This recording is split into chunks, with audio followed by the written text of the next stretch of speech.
அறிந்தவர், நேர்மையான IPS அதிகாரியாக இருந்து மக்கள் மனதில் இடம் பிடித்தவர், மாணவர்கள் இளைஞர்களை நல்வழிப்படுத்தி உயர்வதற்காக உழைத்துக் கொண்டிருப்பவர். இது போன்ற பண்புகள் கொண்ட அண்ணாமலை அவர்கள் பாரதிய ஜனதா கட்சியில் தன்னை இணைத்துக் கொண்டதால் தமிழக மக்கள் அனைவரின் பார்வையும் பாஜக பக்கம் திரும்பியது.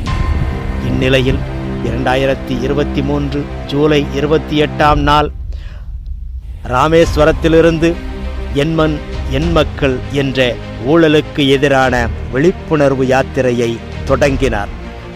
திரளான பாஜகவினரும் கூட்டணி கட்சி தலைவர்களும் பிரதிநிதிகளும் கலந்து கொண்ட எண்மண் எண் மக்கள் ஊழலுக்கு எதிரான யாத்திரையை, முதல் நாள் யாத்திரையை இந்தியாவின் 2ஆம் இரும்பு மனிதர் உள்துறை அமைச்சர் திரு அமித்ஷா அவர்கள் தொடங்கி வைத்தார்.